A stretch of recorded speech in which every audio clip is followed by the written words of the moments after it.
Merci pour votre fidélité à la FM Télévision. Très heureuse de vous rencontrer encore une fois dans le cadre de cette tranche exclusivité. FM exclusivité comme on l'appelle, c'est une tranche exclusive pour des personnes exclusives qui viennent parler des messages exclusifs. Tout à fait.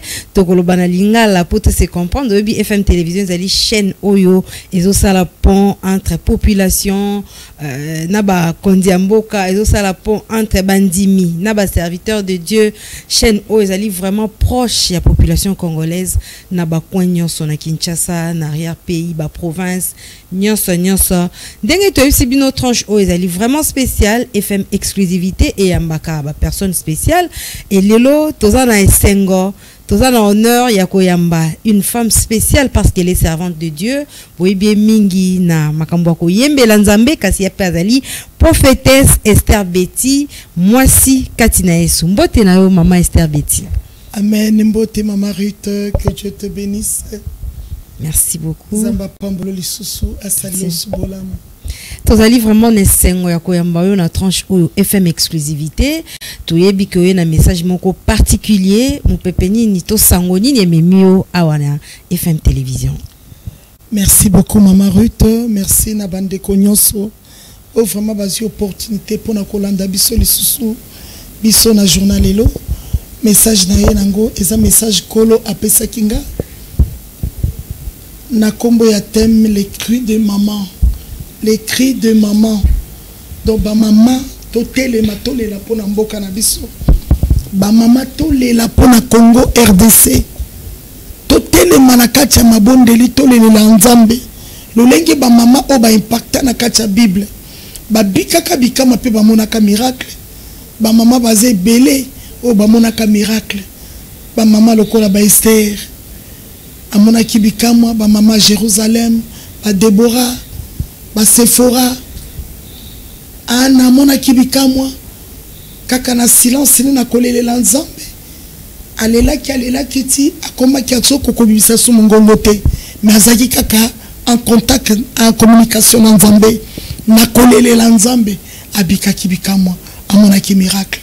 Donc maman nyonso RDC et poni ekolote et poni lingombate mama nyonso yaka to sangana to belo la trône nzambe kita to lele la nzambe lolenge ba mama oyo ba impacta na kati Bible lolenge ba mama Jérusalem o bazaka na position te ba yebaka nini ba kosuka te mais batalela kika nzambe ba belela kika nzambe bazwa kibiyano mibali bazaki na position te misala te bana bazaki kotanga te en tout cas bazwa ki bitumba moko ya kosakana te mais bazwa ki solution ka ya koluka nzambe na tango luki nzambe en esprit en vérité nzamba kitaka pa kosala na ebiki nzambe akokita à travers le kito pe lo sambo yangai na ba mama nyonso RDC tokobele la moto tokobele la gloire nzambe kita de façon que kinya ikota na kachamboka nzamba bundela biso etumbu etelemi nzamba longola mémoire o etelemi na kati ya RDC bitumba nyonso ba plan ya mabe o monguna préparé en tout cas dans la 1100 effet na fin de l'année toboyi makila etanga toboyi tolela lisusu tokufi pe mingi cette fois-ci tozana besoin nzambe ayoka kolela ya mwana RDC to jouir pe na bomengo ya mboka na biso nzamba pesa biso richesse nyonso richesse sango to mona kango te richesse sango bato mosusu nde bazomona ngo mais cette fois-ci le Dieu de la vengeance a telemi ayoki kolela ba congolais ayoki kolela ba pate na ye alobi mosali nanga rassembler ba mama nyonso bobelelanga na kokita pe na kosala. Très bien, nzamba kokita pe kosala prophétesse Esther Betty longonya petla na makanti oyozu ya kosangisa ba mama et kosala mamukolo nini na heure nini pe na adresse nini. L'écrit des mamans. Merci beaucoup Maman Ruth et kosalema le 16 décembre. Donc journée à lobby samedi. Vous allez lobby samedi de 16h à 18h30. Donc toku tanawana et kobandaka adoration. Adresse nini. Na Mbiza Pigeon na avenue Okito numéro 18. Donc tokokuta na biso nyonso wana tokokumisa Nzambe na ndenge esengeli. Et puis tokobondela pona ba député to bengisi bi ba député nyonso baya tokobondela pona bango. Nous sommes la bouche autorisée par l'Éternel des armées toko déclarer ma bonne parole ikolo na bango poete Nzambe aliga ça la différence parce que ozomona naza parmi ba député oyo ba postuler sikoyo naza na bana ebele oyo ba tshepeza libaya na yebi ke bana na baza bana moko mayele baza bana moko basalaka makambo ya bien na yebi ke na kati ya parlement ceux qui bakoti kuna changement mingi kokota parce que tous on a besoin de changement pe na kati ya Congo tous on a besoin makambo ezala lolenge kaka ndenge ezaka mikolo nyonso te tolingi quand même tomona un plus na génération oyo ya ba honorable oyo eyesikawa na yebi ke na Nzambe longo tokolonga yangwana tozo bengisa ba honorable nyonso ba toto ba postuler en tout cas boya na journée à le 16 décembre après le sambo en tout cas toko déclarer pour na bino nyonso de façon que makambo ya malamu ndezala ya mabemo na bino te akombo na Yesu. Tozo continuer mentionner na biso sur la grande journée de prière pour la nation congolaise. Thème nango monene ezali les cris des mamans. Pour moi maman Esther obengi ba maman kaka. Pour na nini accent particulier wana na ba maman alors que balobi maman tongaka mboka te. Mais yo osvandi nzamba lobeli yo poko benga ba maman ba yande ko sandela pour mboka. Maman Ruth Zamba bina benga ba maman baya to bondela. Mais rien n'empêche que ba papa baya na bengi na ba papa baya to bondela. Parce que biso nyoso toza ba congolais. Tant biso tozo belela nzambe koto ba papa pe bazo belela nzambe. Parce que lelo nzambe azo kende ko bongisa biso su Congo. Ce qui lelo Congo ebongi eza pona biso nyoso. Eza ka pona ba mama te, eza pona ba papa ba mama biso nyoso. Nzambe apesi biso richesse ebele, apesi biso bomengo ebele, mais tozo monango te. Il faut tolelela nzambe. Ebongi oyo nzambe abongisa pona yo latango. Osimba yango. Nzambe abongisa ozala bien. Peut-être ndenge ozawana te. Nzamba bongiso za na ba niveau moko boye peut-être olelelo côté ozangelo côté parce que lobi olona palata ezayi ba maman baza kolanda yo j'espère que bayoki malamu maman Esther batu mingi bayebi yo na koyembela Nzambe okomi prophétesse lelo zo salela Nzambe est-ce qu'en tant que moi si ba difficulté pe ba défi ezalaka mingi moi si d'abord o lancer mbela na ba maman il nous connaît le website pour que basa na confiance d'abord ya yo aux alliés semblables na bango parce que moi si andimaka mono nani na moi si na mikakatano en tant que servante de Dieu place wana ko sa maman nini pour que ba gagner confiance lobi samedi le 16 décembre basa la ebele pour na koya ko sambela na grande journée de prière aux alliés dénommé les cris des mamans. Maman Ruth moi si atonga mboka moi si passer makambo pe mibali basalaka eza na basi musupe ya kosala pe makambo sota muso mobali akoki osala ngote moi si aza aide semblable moi si aza donc ndako soki eza na moi si te ndako wana ezaka désordre mais soki mama aza na kati bakoko ozala ta na moi 10 000 francs ou bien 5 000 francs ya pamba maman kolobatika na so mama tembela ta 500 francs na so maman mafuta ta ya 500 francs na so mata moi poisson ya 1500 na so moi kopo ya fufu na so moi kopo ya masango okomona mama créer kaka na moi mbongo mukie okomona pe bana bazu solution journée pelekani mais ceux qui papa ye moko kobeta mutu azotala na kobandela wapi okomona kaka peut-être boso mali pabolia mais moi moké wana ekokai ko sala bana bali ata moi loso ata moi bulai bali ata moi fufu donc maman asa eloko moko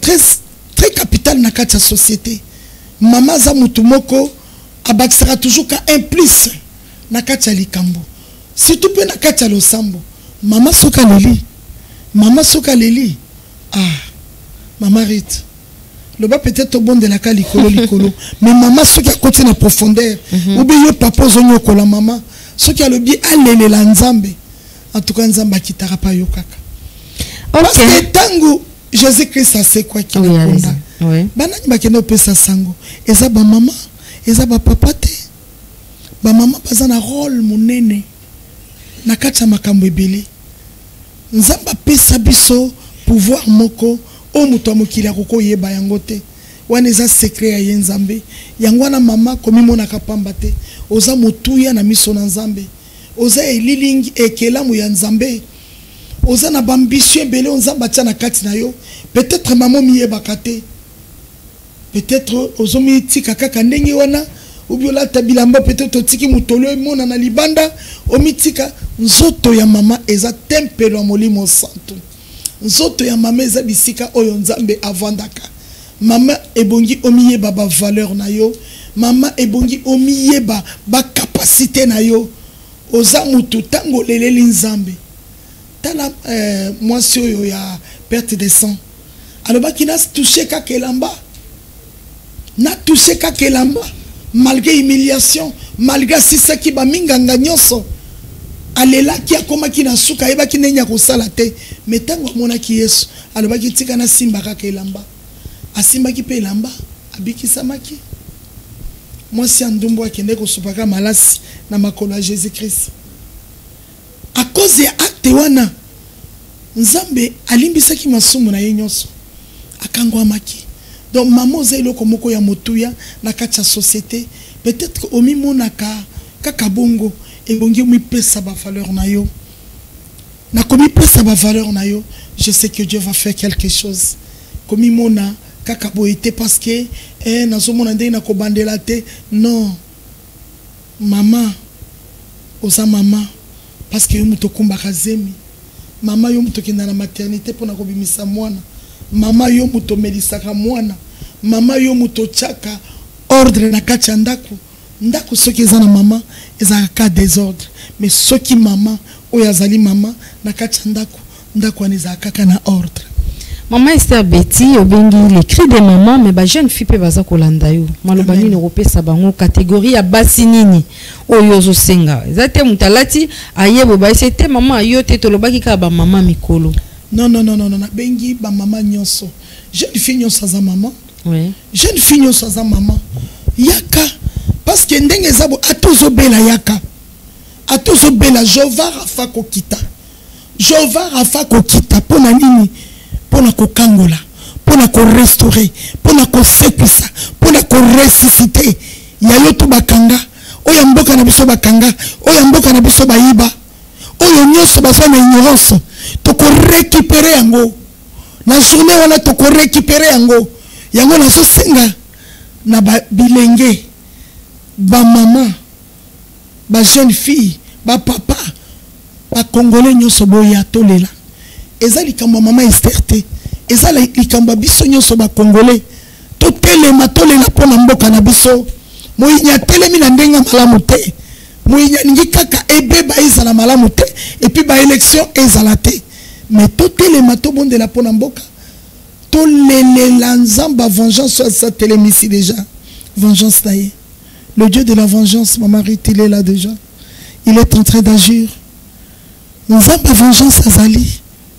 na mutu nyonso aza derrière pour na kosala mabe ole ligordo lelo obima makwanza lelo te nzamba azosenga mutu nyonso oyo azotambola selon volonté ya nzambe te selon commandement ya nzambe te sala repentance na yo sincèrement tokobondela pour le président de la République nzamba protéger ye nzamba bomba ye nzamba continuer kobondela bitumba nyonso azobondela ye tokobondela pona ba député na biso nzambe alongisa bango nzamba pesa bango sagesse ya koleka ya Salomo nzamba bakisela bango lisusu boyebi ya koleka oyo bango bayebaki basala makambo malamu po pelobi kuna tango bakotia sulibaya tosani to voter bango toza na besoin mbongwana na kati ya RDC il faut tolela mingi pona mboka na biso to bondela mingi pona bampinga na biso kuna na este bazo kufa lokwa banyama lokwa basoso to bondela mingi pona ba congolais nyonso Maman Rite eza ba Congolais mususu. Azo ebata ko bandela wapi ko sukela wapi. Asa nesika ko la te, bana bazo tanga te, possibilité ezate, mais nzamba pesi richesse na kati mboka nayi. Mais richesse wana bato mususu nde bazo sepela nango. Maman na Congo azolela. Tokolela de façon que le Dieu de la vengeance a sa la vengeance nayi. Et puis a sembola lobo koné likolo na RDC. A pangusa pisoli ya ba Congolais. Apangusama ya miso bana nyonso RDC. Nazaka na montagne de l'Éternel Maman Rite. Peut-être yango zoka mungongo eza ya kokauka, mais tokoloba de la part de Dieu. Tokobondela tokobelela nzambe akokita. Parce que azali nzambe oya salaka au-delà ya otokana kité. Mais azo senga disposition motema. Et puis bolingo ezala kati na biso. Bomoko unité. Galates 5, 18 à 22 et là tabiso. Et Corinthiens 13. Et ça la partage à moko na moko. Tolinga. Vision oyonzamba pesibiso. Et puis to bondela en esprit peu en vérité. De tokobika bikama puis tokomona la changement na mboka oyo. Parce que ye moko alobaki. Basali. Naye. Bako dirijaka pe mboka oyo. Très bien, professeur Esther Betty. Basali ya lolenge ni. Parce que balobi Bible lobi il y a musuni pe ya molimo Amen. Makambo ya molimo etambolaka na lolenge nango ya musuni pe na lolenge nango. Tango basali wana bakoya mokili soki etambusi bango. Monteke bato bakochola pe quelque part makomi ya Nzambe. Basali oyo basepelisa bato te. Basali oyo basepelisaka Nzambe. Basali oyo batambolaka selon la volonté de l'Éternel des armées. Basali oyo basana crainte kobanga Nzambe. Basali oyo bami bonza pe bami kaba corps âme esprit na bonzambe. Basali oyo bazo tambola selon Nzambe. Parce que mosali ozo sali la Nzambe en esprit et en vérité. Il y a solo akoko tshela ndeko ne poison te, akoko yina ndeko na ete, akoko boma ndeko aza pembeni na ete, yozo boma ndeko na yo mais solo na opetali na se. Un jour yo pe oko se retrouver bisika ya ndeko yo bomi, mais soko bongisa ki alliance na Nzambe te, oko zala na nzela te, oko zala na nzela te, oko maka mitelengano parce que za na place te. O balobaka paix à son âme et bongo kufa na kimia okufa na bonzambe. En tout cas okozana mopanzi ya Yahweh na droite na ye okobika miracle okomona oyo nano mona te parce que Nzamba miracle asalaka na ba oyaye pe amimonisaka na ba oyaye. Nzambo azobundela RDC, Nzambo azobundela bakambi na biso, Nzambo azobundela mokonzi ya mboka, Nzambo azobundelo Mama Rite. Nzamba bundelo bitumbebele pe azokoba na kobundela yo. Azan Nzambe wana akofasone ope na tango na ye d'ici là. Azan Nzambe wana azo changer ba données pe ba identité na yo. Le lenga azo changer ya yo de le lenga ko changer ya mama nyonso. Oya ko le 16 décembre. Oya ko changer ya Congo mobimba de façon que biso bana na Nzambe basali na Nzambe tozo pe kimia. Tango ozo sali na Nzambe, ozo sali na Nzambe en paix. Et ça ozo sali na Nzambe, ozo na kati ya komitungisa boyina bobo na botenza mbali na kimia parce que molimo santo ekitaka bisika kimia ezali. Yango wana na yebiki molimo santo akokita journée à le 16 décembre. Lobby déjà samedi à partir et à 16h. Ne manquez pas. Ok, lobby maman bayoki le 16 décembre à 16h na avenue Okito quartier Pigeon Ngaliema. Alimentation qui vous ezali référence nanga ki ba maman bayoka openza maman Esther Betty tout monde ki basali Nzambe pe belo la telema ki pona sali la mboko kosambela pona mboka Congo kasi lelo sali pour la première fois je pense une femme a tellement pona ko benga les autres femmes particulièrement na grande journée de prière pour la nation. Est-ce que osangani pena ba sali ya Nzambe mususu to ezali kaka ndenge Nzambe alobela ki yo mokonde ozoko continuer ko pesa mbela wana na ba mama? Merci maman Rite Nzambe pembolo nasangani na basali nzambe mosusu te nzambe apesi nga vision mais basali nzambe mpe bayoki yango parce que nabombi yango te nasangani na motu te nasangani kana nzambe batinda mpe bamama ya baeklise na bango en tout cas nabengisi bamama nyonso baya bana kongo nyonso baya tobelela tro na nzambe kita nabengisi mama nyonso oyo nasali yango selo kaka ndenge nzambe alobi na nga nasala eza na motu moko te ki aloba o ou bien mama namoni vision lokolo ozwi boye tosangana tosala boye non nabengisi bango nyonso baya parce que ntango bamoni vision lokolo bamama lokolo ozwi vision boye biso mpe toya tosangana en tout cas tozala eloko moko problème eza te eza likambo ya prière lokola nzambe apesi ngai révélation wana nazobenga basali nyonso ya nzambe nazobenga bana nyonso ya nzambe nazobenga bilenge nazobenga bapapa bamama en tout cas boya tobelela tro na nzambe lobi samedi le 16 décembre na avenue Okito numéro 18 référence ezali alimentation du Kivu. Donc soko komi na 3 ampoules kaka wana zele ke ipen o mati pigeon o mati kaka yango o komona kaka en face avenue Drève de Selembao donc komona numéro 18 ezali wana en tout cas tokutana biso nyonso wana en tout cas na ebiki nzambe akozala déjà au rendez-vous de façon que ayoka kolela bana Congo apangusa pisoli ya ba congolais nyonso na kombo na Yesu. Prophétesse Esther Betty ba maman pe bazali na kosala mambi ya politique bazo kolanda yo bazana kati ya préparatif na bango ya ba élection le 20 décembre. Tant yo ti date o ya le 16 décembre. Est-ce que zala kaka ozo banga maponomi to ezali pe nzambe susu mutumba apesa ki inspiration. Merci Mama Rita, mutuna vraiment très capital. Nzamba loba kinanga na sangisa ba maman tolela pona mboka. Et puis avant élection na luka journée moko avant ma ponami de façon que tolela pona mboka to bonde la poto préparer nyonso na kati losambo ezanzambe nda lobaki na sala losambo wana na rassembler ba maman to salango avant ba élection. Attitude nini ba maman o bakoya ba yoki o balobi mama Esther en tout cas mbela na yo yokani attitude nini ba maman bakoya nango na kati ya lisanga la grande journée ya prière wana. Merci beaucoup Mama Ruth.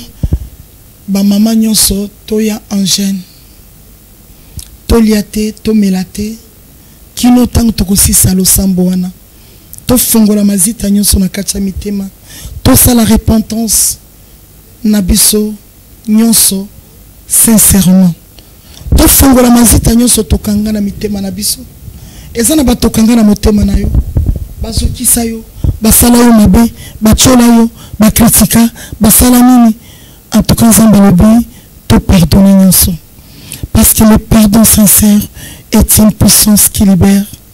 Pardon ya solo ekangolaka, pardon ya solo elongolaka réclamation, pardon ya solo elongolaka condamnation, pardon ya solo elongolaka loi établie, elongolaka maloba mabe likolo na yo, mais à cause ya kofungola motema na yo nzamba ko effacer nyonso parce que tokozavuma temps ya kobondela de 16h à 18h30. De 16h à 18h30.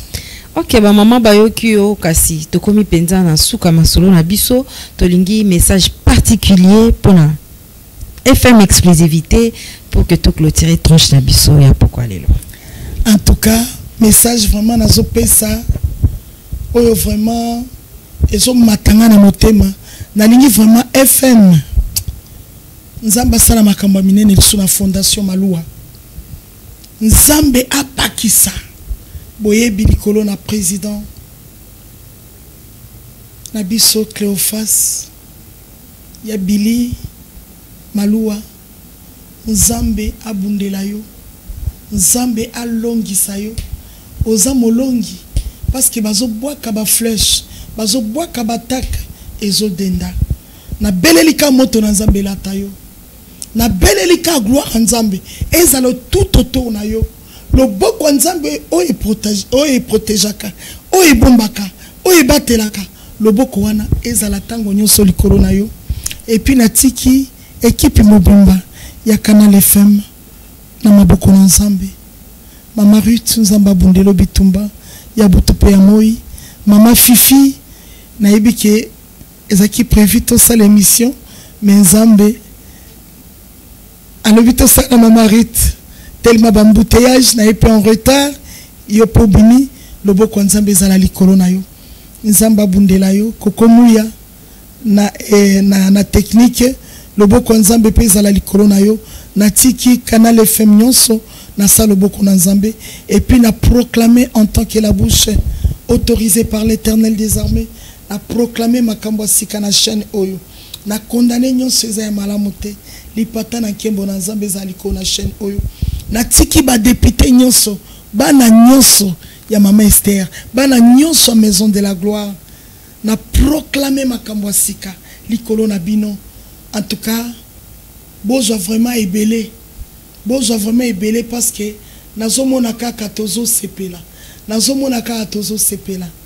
et puis na déclaré makambo ya kitoko pe protection Nzambe likolo na président de la République Nzamba Bundela ye Nzamba longisa ye Nzamba batela pe libota na ye Nzamba batela ba congolais nyonso Nzamba protéger ba congolais nyonso Nzamba batela mboka na biso Congo a protéger pour ma bénédiction na biso parce que ma bénédiction wana eza pour na biso nyonso ba congolais. Nzamba pambola Maman Françoise Vita famille Vita Mobimba bana maison de la gloire. Nzamba pambola mon fils honorable Bob Mondabi.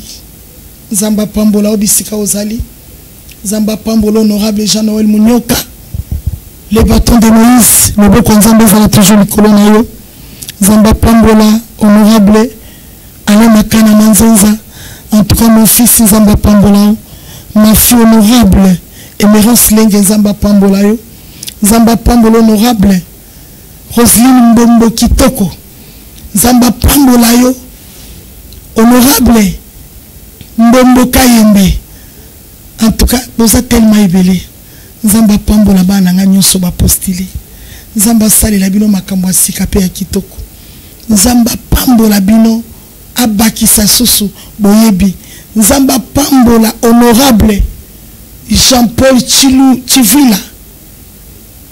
Jean-Paul Ilunga Chivila. Nzamba pambola okuna na mbujimai. En tout cas bana mbujimai oya bino yewana. Bo palangana te, bo voter papa Jean-Paul Chivila. Beaucoup à la dessus azamuta bien tanga okota na parlement akoluka changement pour na RDC Mobimba. Nzamba pambola bana nyonso ya Nzambe oyo na yebi na ona yebite yo lingakanga na yo lingakanga te mengai na linga bino nyonso na pamboli bino nyonso. Je vous aime tous. Nzamba pambola ba prédicateur a pambola ba femme d'impact. Nzamba pambola bana nyonso Congo d'abord info. Nzamba pambola bana laine.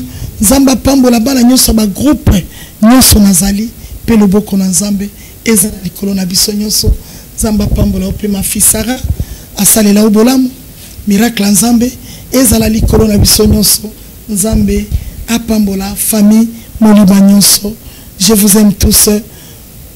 Mon coco Bradley, d'ici là ton anniversaire, je crois dans quelques jours le boko Nzambe eza la likolo na yo. Faveur Nzambe et la tabiso nyonso. Maman Rose, que Dieu te bénisse. DJ Chrétienne, de bonnes choses. Que Dieu vous protège encore. Ok, c'était là le message particulier de la prophétesse Esther Betty. Moi si Katina Yesu, Toyambaki na tranche au FM exclusivité. Maman Esther Betty, Azali Moembi, Pe Moussali Nanzambe, hier Azali a organisé une grande journée de prières pour la nation congolaise, na thème le cri des mamans. Tosi bongo kolanda mbola oya pesi abengi ba maman nyonso ya ville ya Kinshasa et dans la province la province au monde que vous pepo pourquoi ko participer. Maman Esther Betty a pesi invitation na avenue Okito arrêt Binza Pigeon na ngalima référence alimentation du Kivu, avenue Okito numéro 18. Maman Esther Betty abengi ba mama nyonso, ba mama nenga obenga bango boye, ba mama yango wana les cris des mamans ko sambela pour la République démocratique du Congo. Maman Esther alobi penza makamba motuya o etali bongo implication ya ba maman pour que kime en solo ekota na mboka pinzoli ya bana Congo eskauka na est de la République démocratique du Congo. Message à Monsel Nanzambe ezali bongo lancé na FM télévision. Amen. Na FM exclusivité toyebi que Rolandaka en tout cas Nzamba Pambolo la prophétesse des nations. Maman Roland de Bisiko Zali en tout cas Nzamba protéger yo. Nzamba Pambola pe ba maman nyonso ya reflect loboko nzambe ezala likolo na biso nyonso. Vraiment toki bayoki yo ba maman nyonso Maman Esther. Merci na koleka na kati na émission oyo yambaki yo pour que passer appel oyo nzambe tie kati na yo les cris des mamans ba mama baya kosambela pour la République démocratique du Congo pe pour la président de la République maponomi ele kamalamu pour na ba candidat nyonso Maman Esther. En tout cas, malobanayo et komi et pas ba maman. Merci na baïba son balandi tranche oyo tokutani na mikolokoya botika la scotché na chaîne na binonde kaka yemoko le président de la fondation Maloua alobaka nul n'a le droit d'être seul sur la terre. Ba maman pe bazana droit ya kozala heureuse katina mabele et longona nzambe et longezala toujours. Merci tokutani na mikolokoya. Zamba Pambola yo, Maman Colette, Maman Régine, Meta, de bonnes choses. Que Dieu vous bénisse. Merci.